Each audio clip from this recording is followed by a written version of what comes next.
Tom had went outside to let the cat out, and I was off in the other part of the house, and I heard him calling me. And usually I ignore that when I'm getting ready for work, but just something in his voice, I knew something was wrong. And I went out to the back room, and he goes, "Yvonne, something is wrong." He said, "I can't see." And he says, "I'm gonna fall." Somebody said, "We're taking Tom down for MRI." This showed that his hemorrhage, while pushing on his motor cortex, or the area of his brain responsible for strength on his left side, it appeared that it had not been destroyed. At that point, we discussed with the patient's family the option is in his care from medical management, which is currently the standard of care, versus surgical intervention in a standard sense, meaning opening the skull and taking out the blood clot, versus using a new minimally invasive technology to access the deepest locations of the hemorrhage and remove the pressure off of his motor areas of his brain.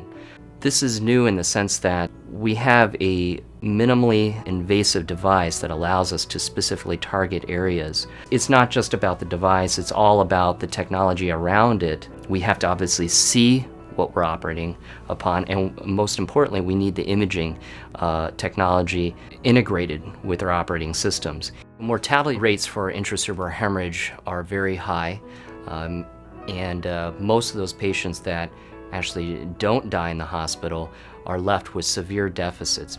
I've heard so many people say that they've changed after a stroke, and my fear was that he wouldn't be that wisecracking person that he was. Now we're able to say, hey, look, there's a chance we can reverse the paralysis or the language dysfunction that you have by taking out a blood clot or your tumor. My aha moment was when he was in ICU and he knew everyone. He told stories about each person that came into that room. His progression has been incredible. He's now walking, using a straight cane, walking up and down a flight of stairs. He's moving his left arm freely, and in fact we were able to play basketball. He was tossing the basketball back and forth this afternoon, so it's pretty amazing.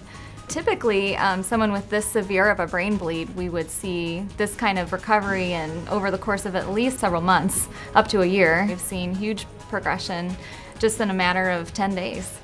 It's actually a miracle that Dr. Tsung was here.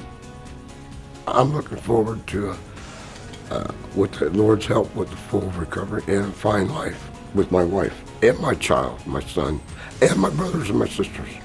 I really think the Lord put things in place at the right time, had the right people there, and gave the doctors the tools to use.